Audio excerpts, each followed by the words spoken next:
Halo, selamat datang di channel Jenggo Lurus. Di sini, kita kupas tuntas dunia militer, strategi, dan teknologi tempur dengan sudut pandang yang tajam dan lugas. Hari ini, kita akan membahas salah satu perkembangan terbaru dalam teknologi mesin jet Cina, yaitu WS-19. Mesin ini dirancang untuk memperkuat armada tempur Cina, khususnya untuk pesawat generasi kelima dan mungkin juga pesawat tempur masa depan. Kenapa ini penting? Cina sedang berusaha mengurangi ketergantungan pada teknologi asing, terutama dari Rusia dan Barat. WS-19 menjadi langkah baru dalam industri dirgantara militer Cina, tapi seberapa canggih sebenarnya mesin ini? Apakah bisa bersaing dengan mesin-mesin buatan Barat? Di episode ini, kita akan mengupas sejarah pengembangan WS-19, keunggulan dan kelemahannya, serta membandingkannya dengan mesin WS-15 dan jet tempur buatan Barat seperti F-135 yang digunakan di F-35. Seperti yang kita tahu, Cina sedang gencar mengembangkan teknologi militernya, termasuk dalam sektor mesin jet tempur. Salah satu produk terbaru mereka adalah WS-19, sebuah mesin yang dirancang untuk pesawat tempur ringan generasi kelima seperti FC-31 atau J-35. Selama bertahun-tahun, Cina mengandalkan mesin jet impor dari Rusia, seperti RD-93 yang digunakan pada pesawat JF-17 Thunder. Namun, ketergantungan ini dianggap sebagai kelemahan strategis. Selain faktor geopolitik, Cina juga ingin membangun industri dirgantara mandiri agar tidak lagi tergantung pada teknologi luar. Dari situ, lahirlah WS-19, sebuah mesin baru yang dikembangkan khusus untuk menggantikan mesin-mesin impor atau versi lama yang kurang efisien. Mesin ini dibangun berdasarkan pengalaman dari WS-13, mesin yang sebelumnya digunakan pada JF-17. WS-19 menjadi langkah lebih maju dalam upaya Cina mengembangkan teknologi jet tempur generasi kelima. Proyek WS-19 mulai muncul dalam beberapa tahun terakhir sebagai bagian dari ambisi Cina untuk meningkatkan kemampuan mesin jet tempurnya. Sejak awal, proyek ini difokuskan untuk menjadi solusi bagi pesawat generasi kelima yang lebih kecil, seperti FC-31, yang dirancang sebagai pesaing langsung F-35 Lightning II. Dibangun berdasarkan WS-13, tetapi dengan peningkatan signifikan dalam tenaga dorong, efisiensi bahan bakar, dan ketahanan operasional. Cina ingin menjadikan WS-19 sebagai mesin standar bagi pesawat tempur berbasis kapal induk, khususnya dalam program pengembangan armada laut mereka. Mesin ini dikembangkan oleh Avic Shenyang Liming Aero Engine Company, salah satu perusahaan utama dalam industri penerbangan militer Cina.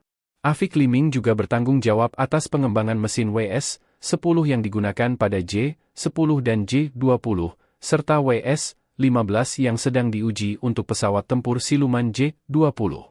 Dengan pengalaman ini, mereka mencoba menghasilkan mesin yang lebih andal, lebih kuat, dan siap untuk produksi massal. Ada dua alasan utama kenapa WS-19 dikembangkan. 1. Memberikan tenaga dorong lebih besar untuk pesawat tempur generasi kelima Cina. WS-19 diproyeksikan memiliki dorongan sekitar 110-120 kN dalam mode afterburner, lebih kuat dibandingkan WS-13 yang hanya di kisaran 86-90 kN. Ini akan memungkinkan pesawat seperti FC-31 memiliki performa lebih baik dalam pertempuran udara. 2. Mengurangi ketergantungan pada mesin Rusia, terutama RD-93. RD-93, meskipun telah digunakan di beberapa pesawat tempur Cina, masih memiliki keterbatasan dalam efisiensi dan usia pakai. Dengan WS-19, Cina berharap bisa benar-benar mandiri dalam memproduksi mesin jet untuk pesawat generasi berikutnya. Seiring waktu, WS-19 bisa menjadi tulang punggung bagi pesawat tempur ringan Cina dan memperkuat posisi mereka di kancah industri dirgantara global. Setelah memahami sejarah pengembangannya, kini kita masuk ke bagian yang lebih menarik. Apa saja keunggulan WS-19? Cina mengembangkan mesin ini untuk memenuhi kebutuhan pesawat tempur ringan generasi kelima, seperti FC-31 atau J-35, yang dirancang untuk beroperasi di berbagai medan, termasuk dari kapal induk. Mari kita kupas satu persatu keunggulannya. 1. Tenaga dorong yang cukup besar. WS-19 memiliki tenaga dorong sekitar November 12 ton atau 110-120 kN dalam mode afterburner.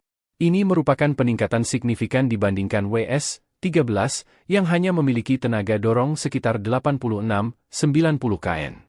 Tenaga ini memungkinkan pesawat seperti J-35 35 untuk melakukan manuver lebih agresif dan membawa persenjataan lebih berat tanpa mengorbankan performa. Meskipun tidak sekuat WS-15 yang mencapai 18-19 ton dorongan, WS-19 lebih cocok untuk pesawat tempur ringan dan multiperan. 2. Ukuran dan bobot lebih ringan. Dibandingkan dengan WS-15 yang dirancang untuk pesawat tempur berat seperti J-20, WS-19 lebih kecil dan lebih ringan. Ini memberi keuntungan dalam hal efisiensi aerodinamis dan penghematan bahan bakar.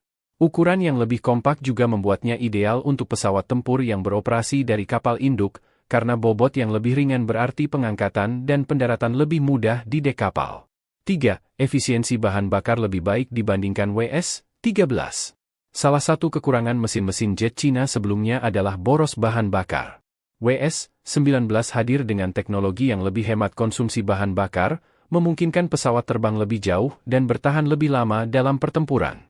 Dengan peningkatan ini, pesawat seperti J-35 bisa beroperasi lebih efisien, baik dalam misi patroli udara maupun serangan jarak jauh. 4.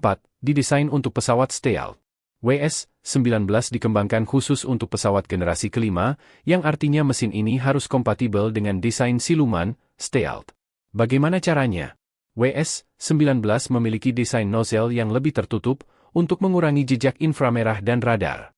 Dengan begitu, pesawat yang menggunakan WS-19 akan lebih sulit dideteksi oleh sistem pertahanan udara musuh. Mesin ini juga dioptimalkan untuk operasi berbasis kapal induk, seperti pada pesawat J-35, yang diproyeksikan sebagai pesawat tempur utama di kapal induk Cina masa depan. 5. Teknologi terbaru untuk performa maksimal. WS-19 bukan hanya sekadar versi upgrade dari WS-13. Mesin ini membawa beberapa inovasi teknologi yang meningkatkan keandalan dan performanya. Material komposit dan teknologi FADEC. WS-19 menggunakan material komposit canggih yang membuatnya lebih tahan panas dan lebih ringan. Selain itu, mesin ini dilengkapi dengan FADEC, Full Authority Digital Engine Control, yaitu sistem komputer yang mengontrol mesin secara otomatis untuk meningkatkan efisiensi, daya tahan, dan keamanan operasional. Dengan FADEC, pilot tidak perlu terus-menerus menyesuaikan tenaga mesin secara manual, sehingga bisa lebih fokus pada pertempuran atau manuver kompleks. Kemungkinan fitur thrust vectoring. Ada spekulasi bahwa WS-19 mungkin memiliki teknologi thrust vectoring yang memungkinkan nozzle mesin bergerak untuk mengubah arah dorongan. Jika benar, ini akan meningkatkan kemampuan manuver pesawat secara signifikan, membuatnya lebih lincah dalam pertempuran udara. Teknologi ini juga digunakan oleh beberapa mesin jet barat canggih, seperti AL-41F1 pada Su-57 dan F-119 pada F-22 Raptor. WS-19 jelas membawa banyak keunggulan dibandingkan pendahulunya. Dengan tenaga dorong lebih besar, bobot lebih ringan, efisiensi bahan bakar yang lebih baik, dan kompatibilitas dengan pesawat stealth, mesin ini bisa menjadi pilar utama dalam pengembangan pesawat tempur generasi kelima Cina. Namun, pertanyaannya adalah, apakah WS-19 benar-benar sudah siap untuk produksi massal? Seberapa jauh teknologi ini bisa bersaing dengan mesin jet barat? Kita akan bahas lebih dalam kelemahan WS-19 dan tantangan yang dihadapinya. Setelah membahas keunggulan WS-19, kini saatnya kita melihat kelemahan dan tantangan yang masih dihadapi mesin ini. Meskipun WS-19 menawarkan banyak peningkatan dibandingkan pendahulunya, beberapa faktor masih menjadi pertanyaan besar. Seberapa handal mesin ini dalam penggunaan nyata? Apakah sudah siap untuk produksi massal? Dan bisakah bersaing dengan mesin jet barat? Mari kita bahas satu persatu. 1. Belum terbukti dalam penggunaan jangka panjang. Salah satu tantangan utama WS-19 adalah belum adanya data nyata dari penggunaan di lapangan atau dalam skenario pertempuran. Mesin-mesin jet barat, seperti Pratt Whitney F135, F-35, atau GF-110, F-16, F-15, telah melewati puluhan tahun uji coba dan pertempuran sebenarnya. Sebaliknya, WS-19 masih dalam tahap pengembangan dan uji coba, sehingga performanya dalam kondisi operasional sesungguhnya belum bisa dipastikan. Pertanyaannya, apakah WS-19 bisa bertahan dalam jangka panjang tanpa mengalami masalah teknis? Seberapa sering mesin ini membutuhkan perawatan atau overhaul? Seberapa baik kemampuannya dalam kondisi ekstrim, seperti di suhu tinggi atau di kapal induk? Jawaban dari pertanyaan-pertanyaan ini hanya bisa diketahui setelah WS-19 benar-benar digunakan dalam operasional tempur. 2. Daya dorong lebih kecil dibanding WS-15. Dibandingkan dengan mesin WS-15 yang dikembangkan untuk pesawat J-20, WS-19 memiliki daya dorong yang lebih kecil. Jika WS-15 mampu mencapai 18-19 ton, 180-190 kN, dorongan, WS-19 hanya sekitar November 12 ton, 110-120 kN. Dampaknya, WS-19 tidak cocok untuk pesawat tempur kelas berat seperti J-20 yang membutuhkan daya dorong besar untuk mempertahankan kecepatan tinggi dan manuver ekstrim. Artinya, WS-19 hanya bisa digunakan untuk pesawat tempur ringan atau medium seperti J-35 DFC, 31 dan mungkin beberapa varian lain di masa depan. Ini membatasi fleksibilitas mesin ini dibandingkan mesin yang lebih bertenaga seperti WS-15 atau F135 pada F-35. 3. Masalah reliabilitas dan durability. Reliabilitas dan ketahanan mesin jet masih menjadi kelemahan utama industri dirgantara Cina. Meski Cina telah berkembang pesat dalam teknologi mesin, banyak analis percaya bahwa keandalan dan usia pakai mesin jet Cina masih di bawah standar mesin-mesin buatan barat. Contoh perbandingan. Mesin F119 milik F-22 Raptor bisa bertahan hingga 4.000 jam terbang sebelum perlu overhaul besar. Sebaliknya, mesin WS-10 Cina dilaporkan sering mengalami masalah setelah hanya beberapa ratus jam terbang. Apakah WS-19 lebih baik? Ini masih menjadi pertanyaan besar, karena belum ada data resmi mengenai umur pakai dan tingkat kegagalannya. Cina masih harus membuktikan bahwa WS-19 dapat beroperasi dengan andal selama ribuan jam tanpa perlu perawatan intensif. 4. Tantangan dalam produksi massal. Apakah Cina sudah siap untuk memproduksi WS-19 dalam skala besar? Pengembangan teknologi mesin jet bukan hanya soal desain, tetapi juga tentang proses manufaktur yang presisi dan konsisten. Tantangan utama dalam produksi WS-19. Material high-tech. Mesin jet memerlukan material tahan panas yang sangat canggih, seperti supralloy dan material komposit. Kualitas manufaktur, proses produksi harus bebas dari cacat agar mesin memiliki umur pakai yang panjang dan tidak mudah rusak. Supply chain, Cina harus memastikan bahwa rantai pasokan untuk komponen-komponen WS-19 stabil dan tidak bergantung pada impor. Jika WS-19 masih sulit diproduksi dalam jumlah besar, ada kemungkinan bahwa Cina akan tetap menggunakan mesin Rusia seperti RD-93 sebagai cadangan, terutama untuk pesawat yang diekspor ke luar negeri. Meskipun WS-19 adalah langkah besar bagi Cina dalam mencapai kemandirian teknologi mesin jet, mesin ini masih menghadapi beberapa tantangan besar. Daya dorong lebih baik dibanding WS-13, tetapi masih di bawah WS-15. Lebih hemat bahan bakar dan ringan, tetapi belum terbukti dalam pertempuran.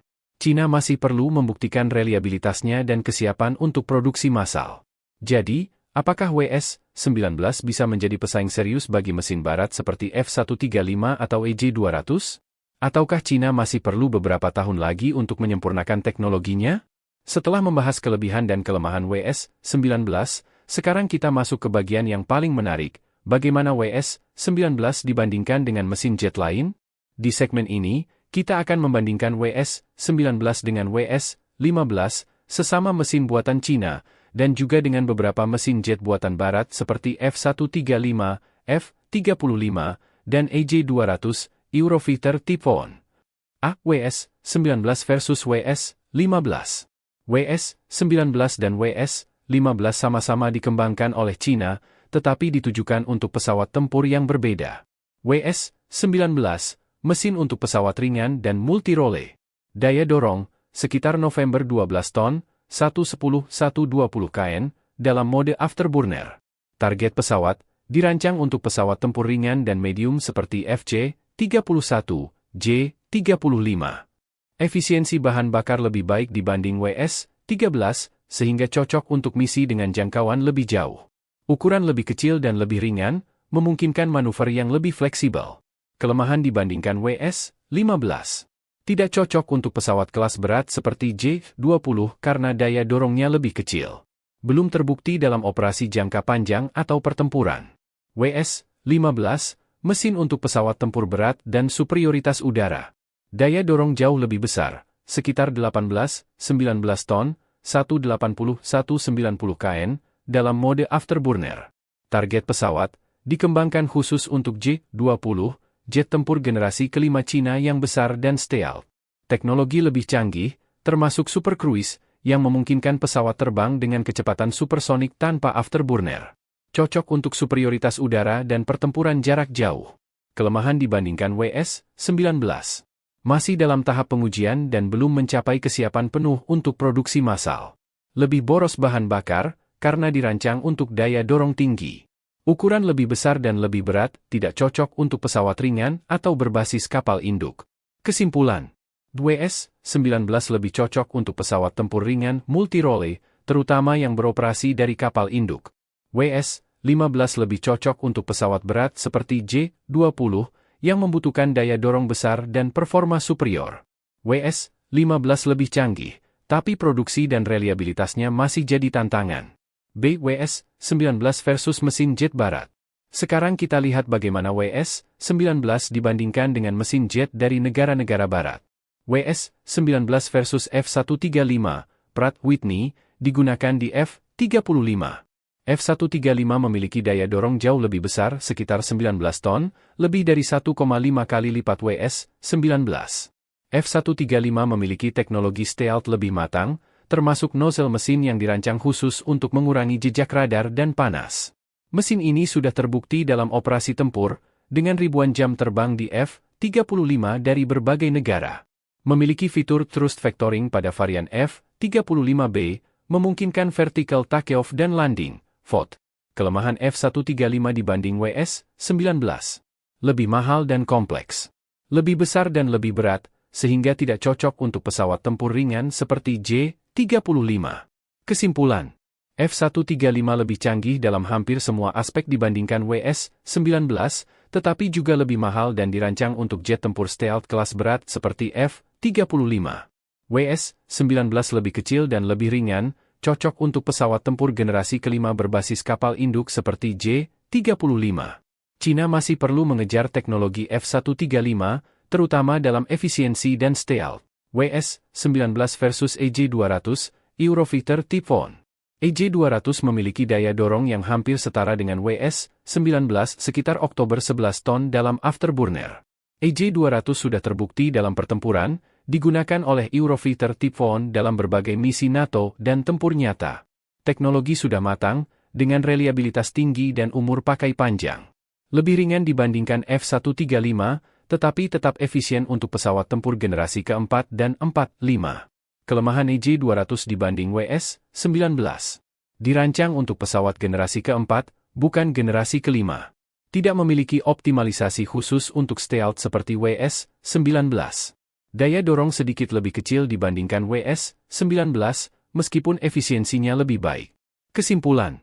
WS-19 dan EJ-200 cukup sebanding dalam hal ukuran dan daya dorong. EJ-200 sudah terbukti di lapangan dan lebih reliabel, sedangkan WS-19 masih dalam tahap pengembangan. WS-19 lebih disiapkan untuk pesawat stealth generasi kelima, sementara EJ-200 lebih cocok untuk jet tempur generasi keempat seperti Eurofighter Typhoon. Dari perbandingan ini, kita bisa melihat bahwa WS-19 adalah langkah maju bagi industri mesin jet Cina, tetapi masih belum setara dengan mesin-mesin jet terbaik barat seperti F-135. Namun, jika Cina berhasil menyempurnakan dan memproduksi WS-19 dalam jumlah besar, ini bisa menjadi ancaman serius bagi dominasi mesin jet barat di masa depan.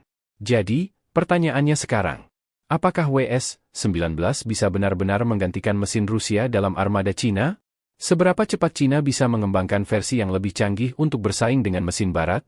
WS-19 adalah langkah maju bagi Cina, tetapi belum mencapai level mesin barat. Apakah akan sukses? Jika produksi massal berjalan lancar, WS-19 bisa menjadi mesin utama pesawat tempur ringan Cina. Jika tidak, Cina mungkin masih bergantung pada teknologi Rusia dalam jangka pendek. Potensi pengembangan lebih lanjut? Apakah WS-19 bisa menjadi dasar untuk mesin generasi ke-6?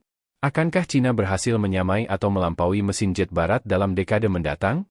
Nah, itu tadi pembahasan lengkap mengenai mesin jet WS-19, mulai dari sejarah, keunggulan, kelemahan, hingga perbandingannya dengan mesin WS-15 F-15 dan mesin barat seperti F-135 dan AJ-200. Singkatnya, WS-19 adalah langkah besar bagi China dalam mencapai kemandirian teknologi mesin jet, tetapi masih harus membuktikan keandalannya dalam pertempuran dan operasional jangka panjang. Jika pengembangannya sukses, WS-19 bisa menjadi mesin utama untuk pesawat generasi kelima berbasis kapal induk seperti J-35. Apa pendapat kalian? Apakah WS-19 bisa menjadi mesin andalan China di masa depan? Ataukah China masih harus terus bergantung pada mesin impor seperti RD-93 atau menunggu WS-15 lebih matang? Tulis pendapat kalian di kolom komentar, kita diskusi di sana. Jangan lupa like, subscribe, dan nyalakan lonceng notifikasi, supaya kalian tidak ketinggalan pembahasan menarik lainnya seputar militer, teknologi pertahanan, dan perbandingan kekuatan dunia. Sampai jumpa di episode berikutnya.